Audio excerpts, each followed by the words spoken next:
ये आदमी कर क्या रहा है अंदर? बाहर निकलने का नाम ही नहीं ले रहा। सो गया है क्या अंदर? कमाल के लोग, दूसरे के टाइम की तो कोई वैल्यू ही नहीं।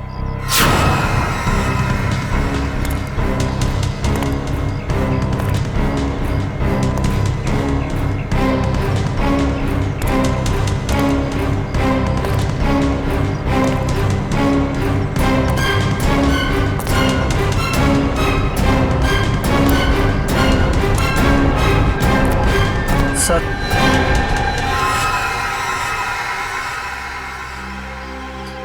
इतना लेट? ये सर्विस है तुम्हारे रिजॉर्ट की? सॉरी सर, आपने कैंची मांगी थी, वो तो नहीं मिली। चाकू लेकर आया, इससे काम हो जाएगा। तो ब्लडी लाउजी पीपल, 10:30 हो गए, मीटिंग्स करनी है, अपॉइंटमेंट्स है, और अंदर ये आदमी बैठ के धरना दे रहा है। सर, आप अंदर नहीं जा सकते सर। हेलो भैया, सुन रहे हैं आप? ओ भाई साहब, जल्दी कीजिए, मुझे लेट हो रहा है। शराफत नाम की भी कोई चीज होती है, घर ही बनाकर बैठ गए हो। इग्नोर करने की भी हद होती है यार। अरे सुनाई दे रहा है कि नहीं आपको कुछ?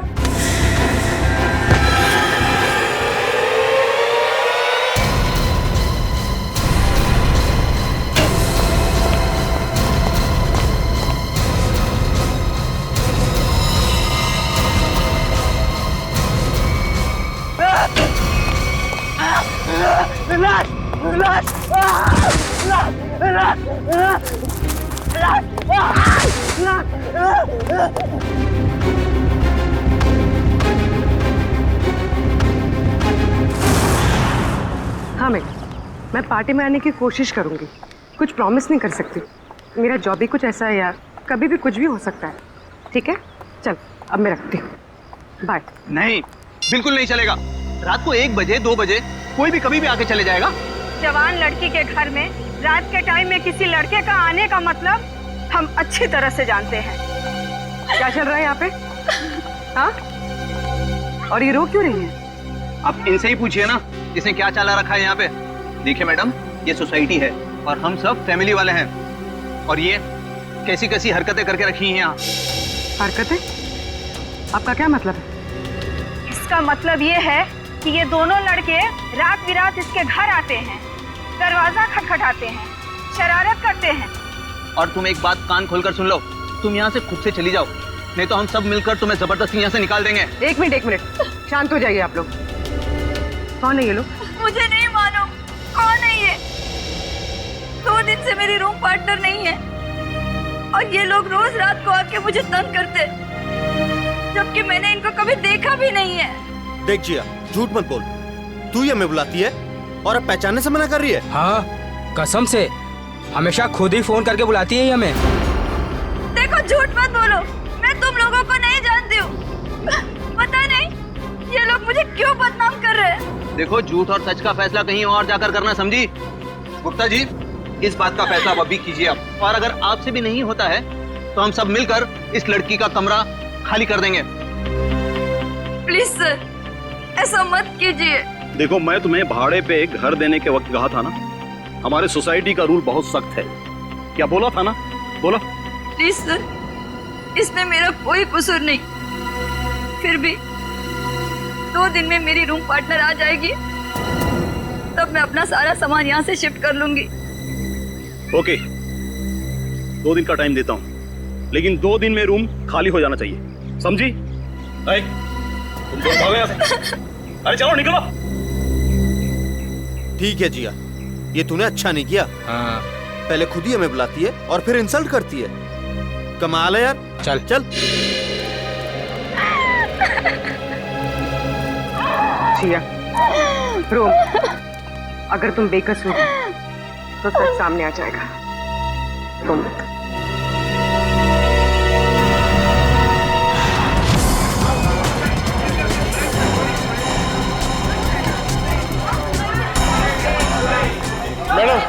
मैडम मेरा बिल बनाइए फौरन। सुनिए, जरा शांत हो जाइए। देखिए, यहाँ पर खून हुआ है। जब तक हमारा इन्वेस्टिगेशन पूरा नहीं होता, कोई ये होटल छोड़कर नहीं जाएगा। मैडम, आप भी ध्यान में रखिए, कोई भी गेस्ट नहीं जाएगा यहाँ से, समझे?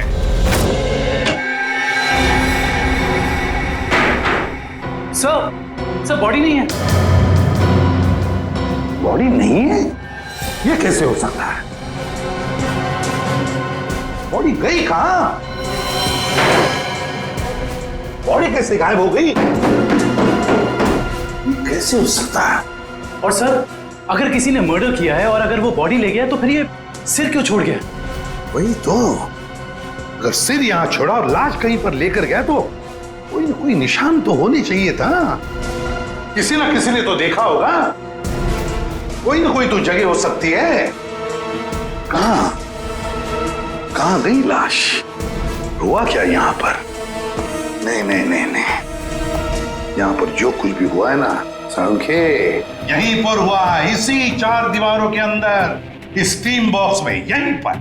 सर, इस सिर को देख के ऐसा लगता है किसी ने बहुत ही बेरहमी से कत्ल किया इसका, लेकिन यहाँ पे एक भी खून का निशान, कोई धब्बा, कुछ भी नहीं है। एग्जैक्टली। अगर सिर कटा है तो खून होना चाहिए था इन दीवारों पर, खून होना चाहिए था इस फर्श पर, लेकिन यहाँ पर खून का कोई भी निशान नहीं, कोई धब्बा नहीं। यहाँ देखो, इस बॉक्स में खून का कोई भी निशान नहीं, कोई भी निशान नहीं, ना कोई हथियार का निशान। सांखे, सिर कटा हुआ है, लाश गायब है, लेकिन इस पूरे कमरे के अंदर कुछ भी निशान नहीं, कमरा सुथरा साफ है। इसका मतलब कुछ ना कुछ तो गड़बड़ जरूर है, कुछ ना कुछ तो गड़बड़ जरूर है बॉस। सर, हाँ सर, जिसका खून हुआ है उसके दोस्त बाहर आए हुए। ठीक है, तुम चलो, मैं आता हूं। सांखे, देख ले इस कमरे का एक एक कोना कोना छान मार ले, देख ले कुछ मिलता है क्या। देखता हूं। सर, ये रहे। आप लोग रजित के दोस्त हैं? जी सर। आखिरी बार कब मिले थे रजित? सर, आज सुबह ही मुलाकात हुई थी। तो क्या कुछ फर्क लगा आपको रजित के बर्ताव में?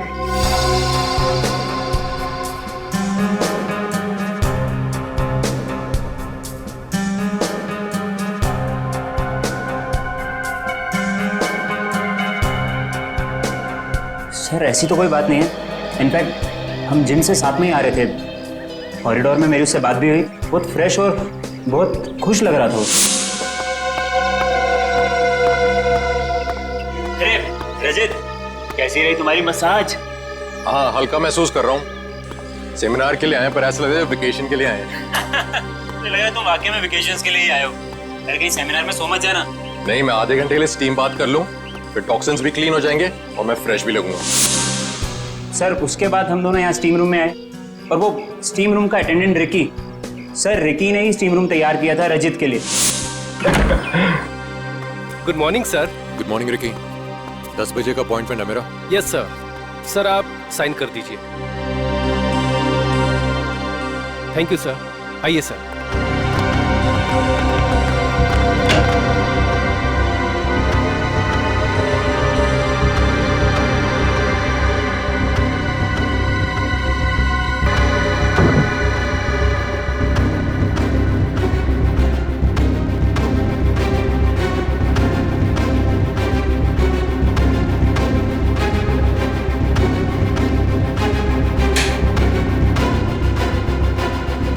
कितना टाइम लगेगा? सिर्फ 25 मिनट। चल रजित, एंजॉय कर, ब्रेकफास्ट में मिलते हैं। चल ठीक है, ओके। स्टीम रूम का अटेंडेंट रिकी। रिकी, ये स्टीम रूम का अटेंडेंट रिकी कहाँ है? जरा बुलाओ उसे।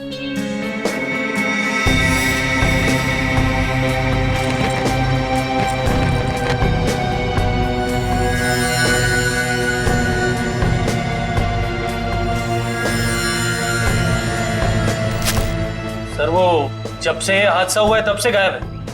रिकी इस रिसोर्ट में कहीं नहीं। रिकी गायब है? जब से हादसा हुआ रिकी गायब है। इस रिकी का पता लगाना पड़ेगा। सर, खून, एक और लाश उधर है।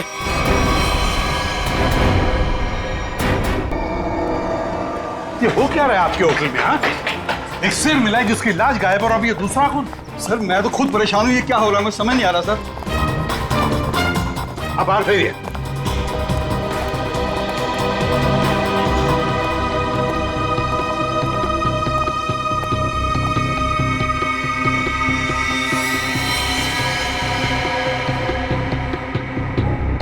छाती में दो दो वार किए हैं।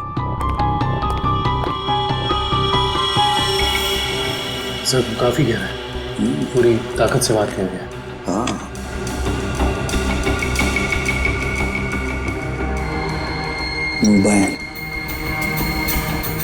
Correct sir. देखो फिंगरप्रिंट चेक करो इस पर। सर हाँ, ये खाली ब्रीफकेस,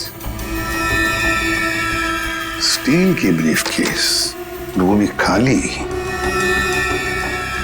जरूर इसमें कुछ ऐसा सामान था जिसकी वजह से शायद इसे मारा गया। सर ये 2 ग्लासेस। दो ग्लासेस?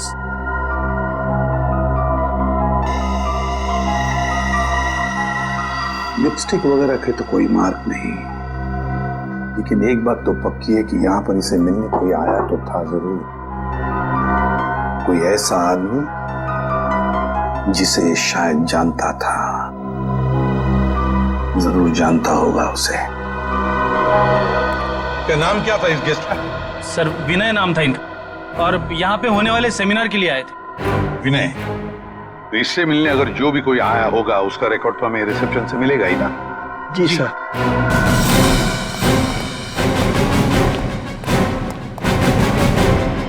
देखो विनय के बारे में और कुछ जानना चाहते हैं हम लोग। ये विनय कब आया था यहाँ पर? सर मिस्टर विनय ने आज सुबह ही चेक इन किया था हमारे रिजॉर्ट में, करीब 8 बजे। 8 बजे? जी। अकेले ही आया था या कोई साथ में भी था उसके? अब नहीं सर, वो अकेले ही थे। उनके रूम में कोई बाहर से विजिटर आया था?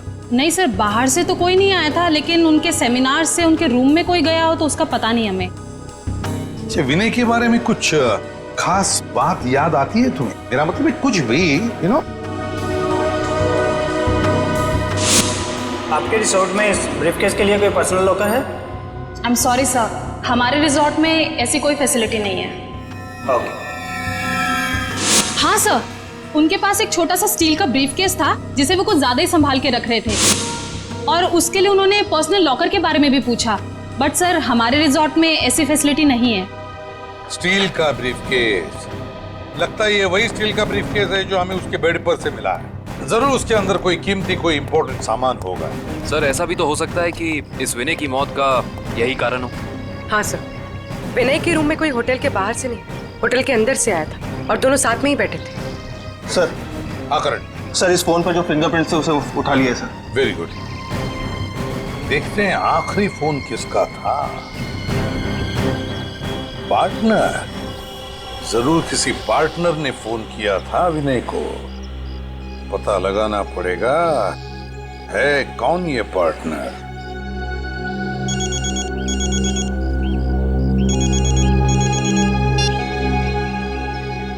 हेलो, हाँ तुम आज से ही काम शुरू कर दो, ये जरूरी है।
जिया,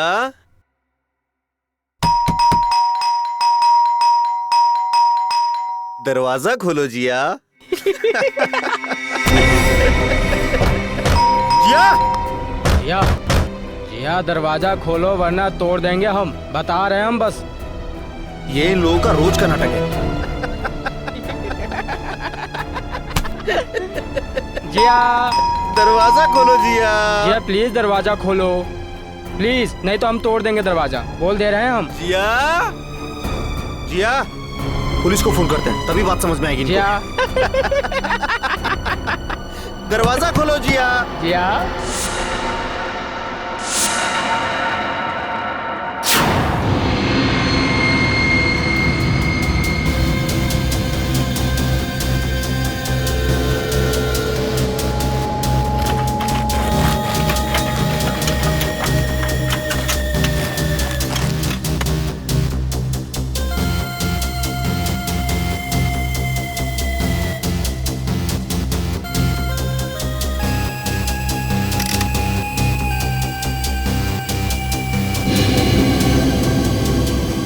सर, आता रहेगा। सर इसकी खोपड़ी में एक अजीब बात है। अच्छा,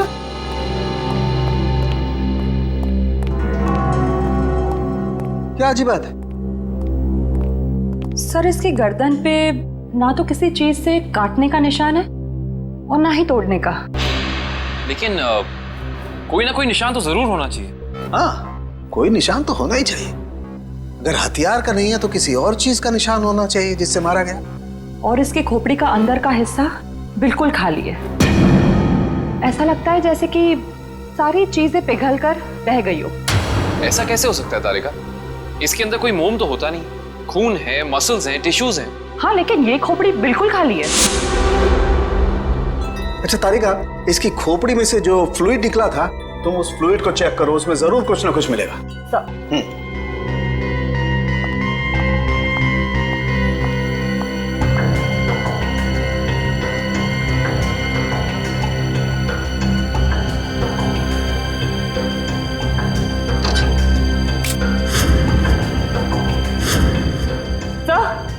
ये देखिए।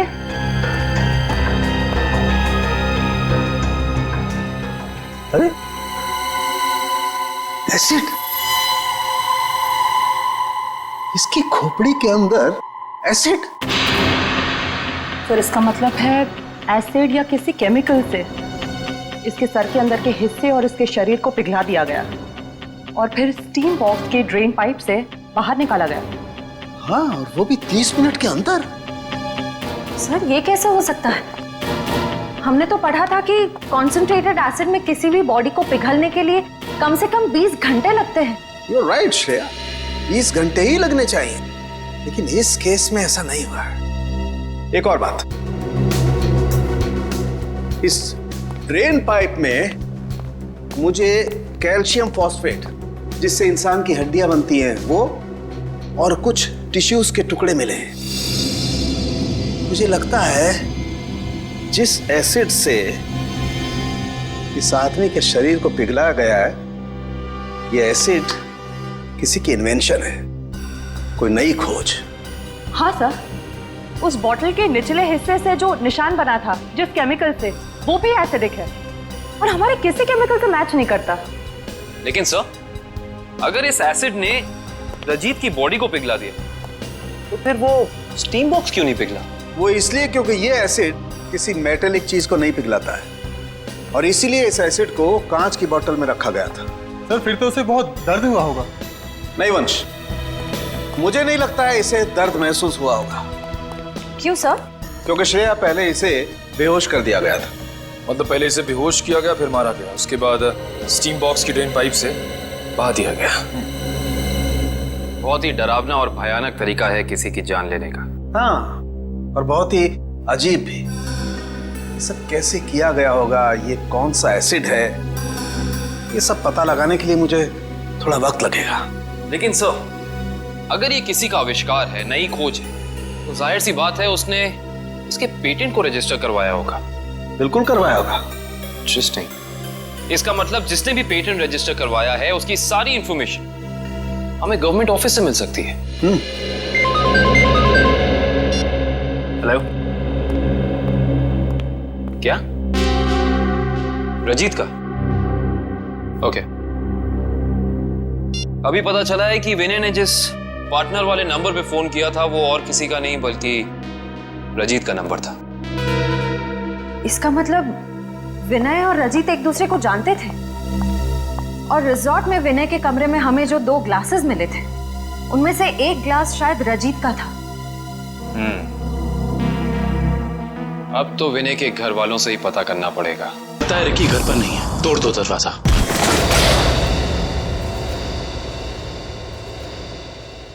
चेक करो।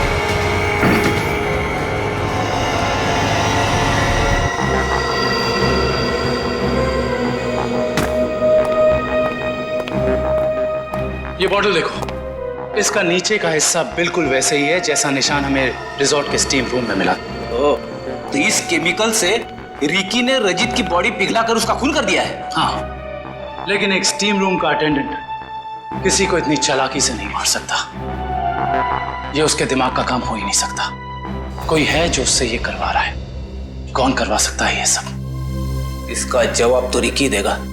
हाँ, और उसके लिए रिकी का मिलना बहुत जरूरी है। चलो बाहर लोगों से पूछते हैं, शायद उसे जाते हुए किसी ने देखा। एक्सक्यूज मी, आप लोग सब यहीं आसपास रहते हैं? जी जी। ये वो रिकी रहता है यहाँ पे, आप लोग उसे जानते हैं? आज आपने उसे देखा? हाँ सर, मैंने देखा उसे। बड़ी जल्दी में लग रहा था और एक बैग भी था उसके हाथ में। अच्छा, यहाँ से किस तरफ गया था वो? सर उस तरफ। उस तरफ? हाँ सर, एक ट्रक आया और रिकी उस पे बैठ के निकल गया। थैंक यू, चलो उस डायरेक्शन में देखते हैं।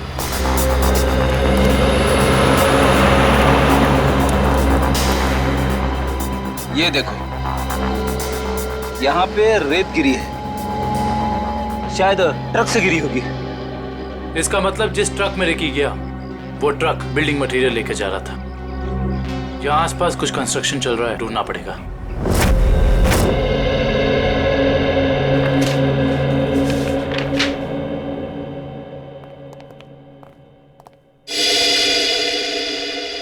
जी कहिए। सीआईडी।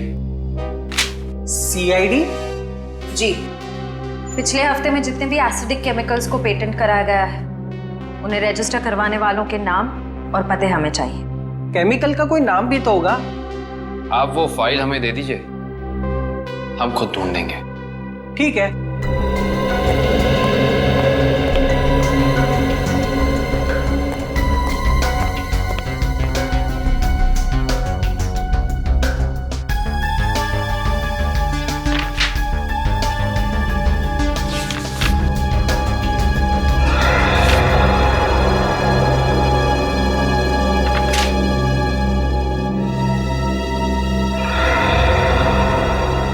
ये देखो, ये एसिड हाइड्रोवर्क्स नाम की एक कंपनी ने रजिस्टर कराया है और इस कंपनी के मालिक हैं रजित और विनय।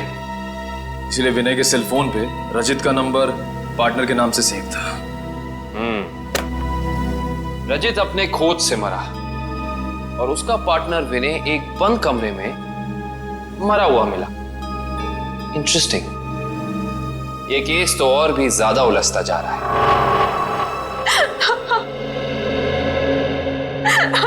नैना जी, हमें भी बहुत दुख है विनय की मौत का। हम आपका ज्यादा वक्त नहीं लेंगे। हाँ, लेकिन आपसे थोड़ी जानकारी चाहिए हमें।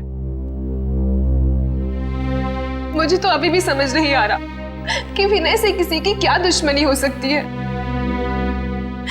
बेहद शरीफ और मिलनसार इंसान थे मेरे विनय। अच्छा, ऐसा कोई हादसा या कभी उनकी किसी के साथ कोई तू तू मैं हुई हो या कोई दुश्मनी, कुछ याद है आपको? दुश्मनी तो कोई नहीं थी, पर हाँ कुछ दिनों से उन्हें कुछ धमकी भरे फोन जरूर आ रहे थे। धमकी? कौन थे ये लोग? मालूम नहीं, पर मैंने बहुत समझाया उन्हें कि उन्हें जाके पुलिस में कंप्लेन कर देनी चाहिए, पर उन्होंने मेरी एक ना सुनी। कहते रहे कि कोई मजाक कर रहा होगा, सीरियसली लिया ही नहीं इस बात को। नैना जी, आप हमें हाइड्रो वर्क्स के बारे में क्या बता सकती हैं? हमारी इंफॉर्मेशन के हिसाब से विनय और रजीत दोनों पार्टनर्स थे और इन दोनों ने मिलकर एक बहुत ही खास केमिकल की खोज की थी। देखिए, मैं बस इतना जानती हूँ कि वो दोनों साथ में काम कर रहे थे, बस। देखिए नैना जी, उसी केमिकल का इस्तेमाल करके पहले किसी ने रजीत को और फिर विनय को मार डाला। ऐसा कैसे हो सकता है? वो केमिकल तो विनय अपने साथ लेकर जाने वाले थे एक ब्रीफकेस में। उन्हें सेमिनार में कुछ पेपर सबमिट करने थे और वहीं उन्हें रजित से भी मिलना था। अच्छा नैना जी, क्या पहले कभी ऐसी कोई घटना हुई है जिससे हमें कोई सुराग मिल सके? ऐसा कुछ खास तो नहीं, पर हाँ कॉलेज के दिनों में जब वो जूनियर कॉलेज में पढ़ते थे तब कुछ तो केस हुआ था जिसकी वजह से उन्हें कॉलेज से रेस्ट्रिकेट कर दिया गया था। अच्छा, वो केस क्या था, कुछ उसके बारे में पता है आपको?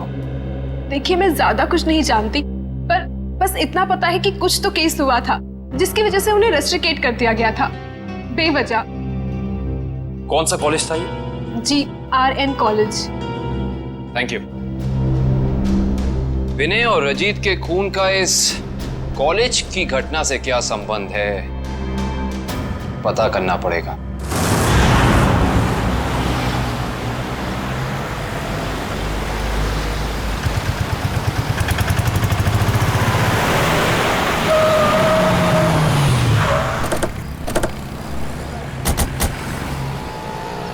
ये देखिए, रेत यहाँ पे पड़ी हुई है और ये देखो टायर के मार्क्स।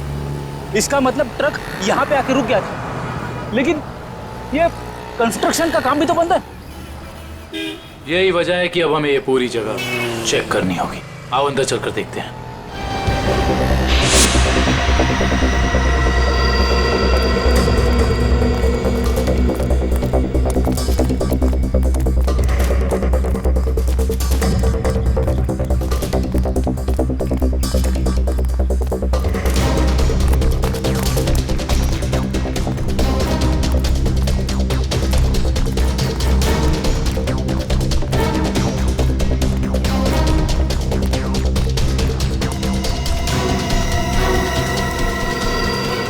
सर, रिकी यहाँ पे है।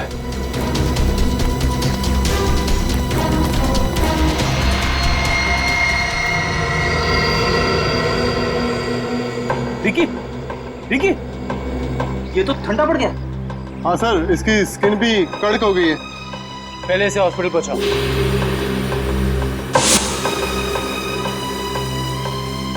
इशिता, एम्बुलेंस बुलाओ।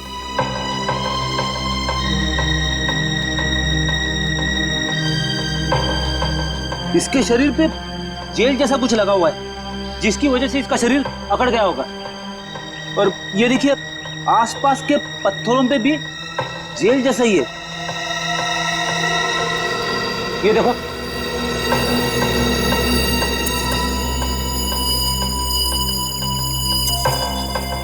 ये जेल क्या है इसके बारे में तो पता करना होगा। इन टुकड़ों को लैब ले चलो। जिस तरीके का केमिकल हमें क्राइम स्पॉट पे मिला है उसी तरह का केमिकल मैंने बनाया है और ये केमिकल मैं इस बॉक्स में डालता हूं। अरे का बॉडी टेम्परेचर मिला? नॉर्मल है सर। गुड। इस स्टीम बॉक्स में जो बॉडी है ये लगभग इंसान की बॉडी की जैसे ही है। आपका कहने का मतलब है क्लोन की तरह? ऐसा ही समझ लो। अब इस मशीन में हमने जो केमिकल डाला है उसकी स्टीम हम इस स्टीम बॉक्स में पास करते हैं। लगभग 30 मिनट तक हम स्टीम पास करते हैं, उसके बाद देखते हैं क्या होता है।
गजब हो गया सर, 30 मिनट में पूरी बॉडी डिसॉल्व हो गई।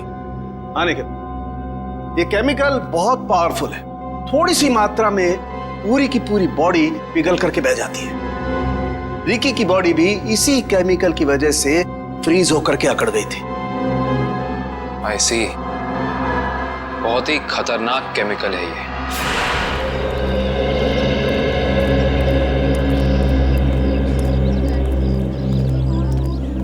एक्सक्यूज मी, हम लोग सीआईडी से 2005 के केस के सिलसिले में आपसे थोड़ी पूछताछ करनी थी।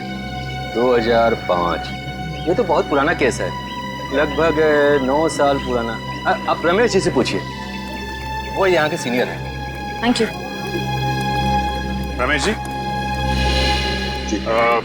हम लोग सीआईडी से 2005 में एक घटना हुई थी जिसमें रजित और विनय का नाम आया था। रजित और विनय? सर क्या है कि हर साल इतने लड़के लड़कियां आते हैं तो नहीं, उस केस में इन दोनों लड़कों को रेस्ट्रिकेट किया गया था। रेस्ट्रिकेट? अरे हाँ, याद आया, उस साल कॉलेज के एक स्टूडेंट की मौत हो गई थी और इन दोनों लड़कों का नाम भी उस केस से जुड़ गया था। काफी बवाल हुआ था। ये स्टूडेंट कौन था और उसकी मौत कैसे हुई? मैडम, बहुत अजीब तरीके से हुई थी। ये किस्सा लेबोरेटरी में हुआ था।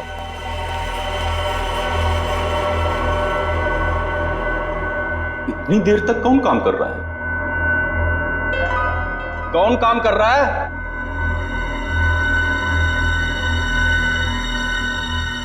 अरे भाई, खोगे का काम में जवाब तो दो, कब तक काम करोगे? अरे चुप क्यों हो? बताओ, मैं लेबोरेटरी बंद करूं या खुली रहने दूं?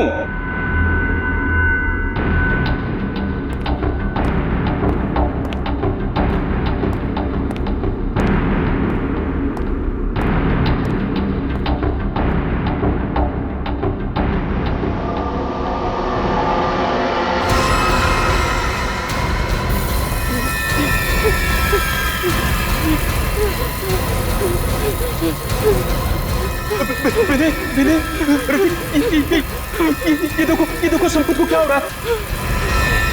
सर बचाइए इसे, प्लीज सर बचाओ इसे। सर देखिए ना संपत को क्या हो रहा है। सर देखिए ना। क्या कुछ करो भाई। सर क्या हो रहा है, देखिए ना। सर बहुत भयानक था वो, ऐसा मैंने पहले कभी नहीं देखा था। एक आदमी खड़ा था और खड़े खड़े पिघल गया।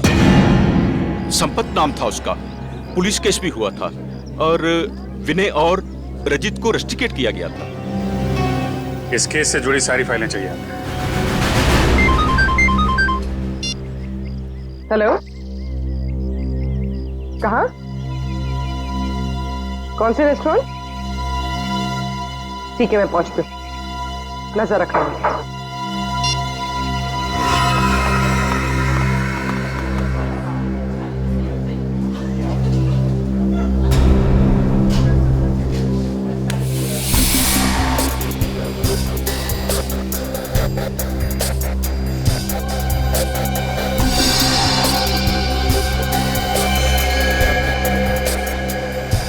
मजा तो आता है यार। अरे काहे का मजा यार? पता है, रात को जैसे ही जाते हैं ना उसके घर के सामने, तभी चौकीदारों को पटाना पड़ता है।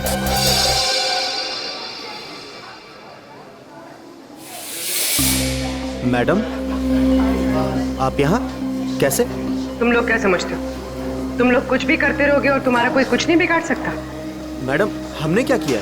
एक लड़की का जीना हराम कर रहे हो और पूछ रहे हो क्या किया है? टेढ़ी बात करोगे ना तो सीधा करना हमें आता है। क्यों कर रहे हो ऐसा? मैम, हम खुद नहीं गए उसके घर, वो खुद ही हमें बुलाती थी। हम पहले भी बता चुके हैं मैम आपको।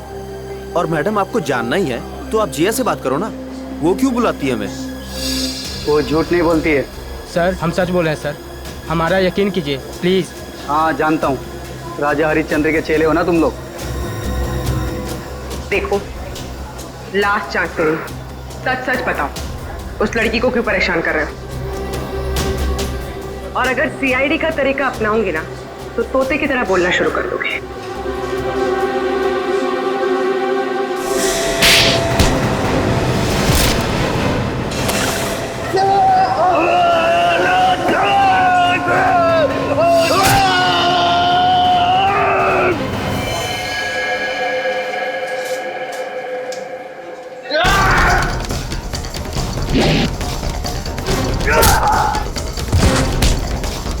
लड़कियों को छेड़ता है।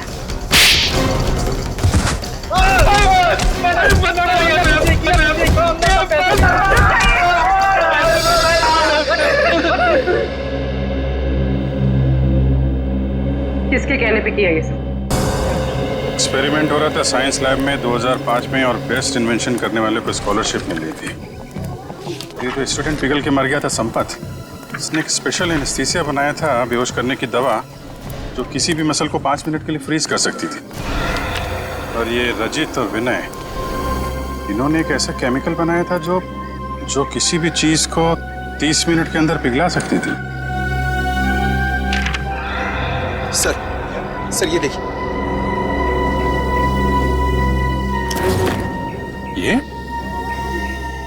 ये भी उस वक्त कॉलेज में था और ये बात उसने हमसे छुपाई।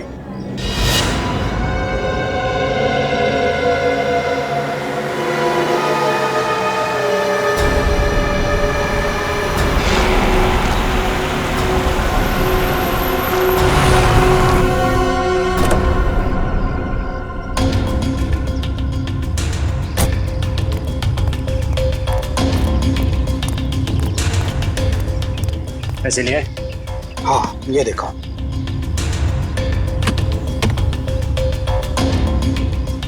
अब खुश? गुड। ये रहा तुम्हारा सामान।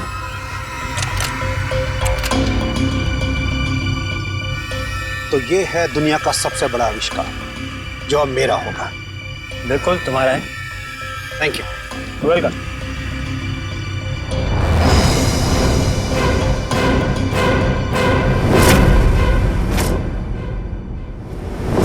ये छुप छुप के क्या कर रहे हो? हैं? क्या कर रहे हो छुप छुप के? आगे मत बढ़ना, वरना ये बोतल इसी के साथ मैं फोड़ दूंगा। मत बढ़ना आगे, कह रहा हूँ आगे मत बढ़ना, नहीं तो ये मारा जाएगा। तुम यहाँ से जा नहीं सकते हो, छोड़ो उसे। आगे नहीं बढ़ना। कहा ना, मैं झूठ नहीं बोला मैं। पीछे रहो, आगे मत बढ़ना।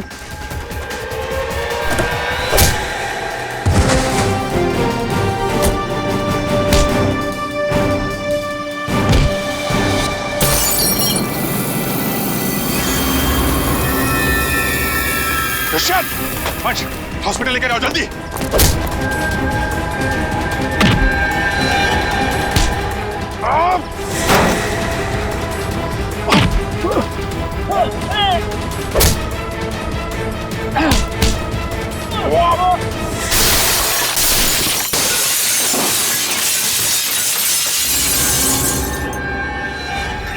हाँ, मैंने मारा उसे। मैंने और रजित के केमिकल का इस्तेमाल करके मैंने संपत को लैब में मार डाला। रेतेन, तुम यहाँ क्या कर रहे हो? और संपत के बनाए हुए केमिकल पर अपना नाम डालकर मैंने उसे भेज दिया। क्यों किया तुमने ऐसा? मुझे पैसों की जरूरत थी। मेरे खर्चे पूरे नहीं पड़ रहे थे। और जब मुझे पता चला कि संपत ने एक ऐसे केमिकल का आविष्कार किया जिससे बॉडी फ्रीज हो जाती, उसकी इंटरनेशनल मार्केट बहुत ज्यादा थी। उससे वो केमिकल हासिल करने के लिए मैंने उसे भी मार डाला। रजित और विनय को उन्हीं के खोजे हुए केमिकल से मार दिया और केमिकल बेच के पैसा कमाना चाहते थे, क्यों? हाँ। और इसमें वो स्टीम रूम का अटेंडेंट रिकी, उसने तुम्हारी मदद की थी।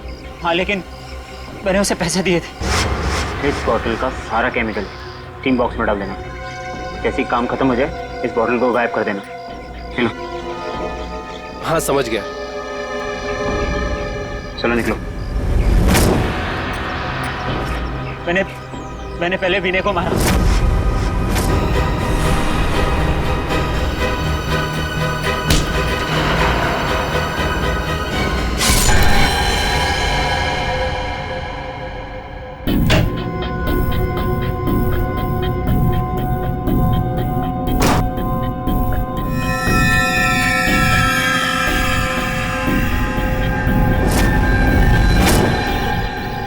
फिर रिकी की मदद से मैंने रजित को खत्म कर दिया।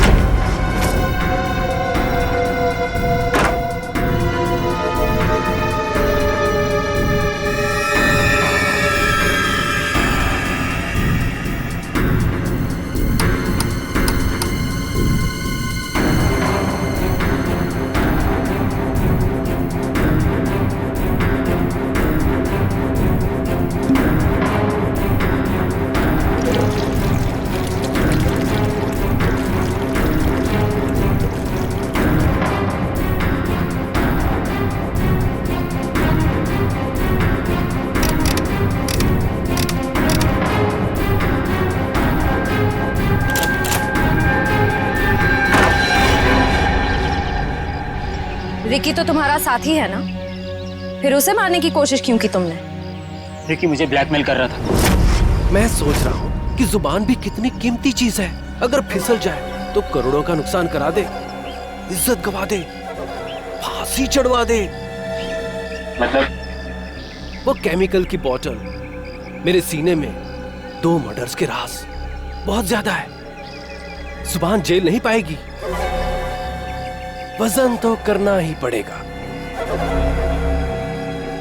चलो पैसे पकड़ो और अपना मुंह बंद रखो, समझे? उसी केमिकल से मुझे डरा रहा था। क्या करता? जरूरत थी और मजबूरी। Shut up! समाज की भलाई के लिए की गई खोज का गलत इस्तेमाल किया है तुमने। 3 खून किए हैं। तुम जैसे लोगों के लिए कानून ने भी एक खोज की है, फांसी। आप लोगों को जरा सा भी एहसास नहीं हुआ कि आप लोग सब मिलकर एक अकेली लड़की के साथ इतनी नाइंसाफी कर रहे थे? कोई इस तरह से परेशान करता है किसी को? बोलिए। सॉरी मैडम, ये रमेश जी को अपना फ्लैट बेचना था और उन्हें अच्छा बायर भी मिल गया था, इसीलिए सब। और मैडम, जिया घर खाली करना भी नहीं चाह रही थी और उसके लीज एग्रीमेंट को खत्म होने में अभी टाइम था। मैडम, ये रमेश जी ने एक दिन आकर हमें अपनी तकलीफ बताई और हमसे हेल्प मांगी। तो आप लोग ने मिलकर ये ड्रामा किया, एक लड़की के कैरेक्टर पर कीचड़ उछाला। आप लोग ऐसा कर कैसे सकते? और रमेश जी, आप पैसों के लालच में इंसानियत भूल गए। सॉरी मैडम, मुझसे गलती हो गई, अब ऐसा नहीं होगा। जिया अब यहीं रहेगी, इसी फ्लैट में। जिया, मुझे माफ कर दो। I am really sorry. Please sir, sorry बोल के मुझे शर्मिंदा मत कीजिए। थैंक यू मैम, आपने मेरी बहुत हेल्प की, वरना मैं अपने पेरेंट्स के पास वापस चली जाती। देखो जी, कभी घबराना नहीं, अपने हक और अपने सम्मान के लिए हमेशा लड़ना, समझे? Best of luck. Thank you ma'am.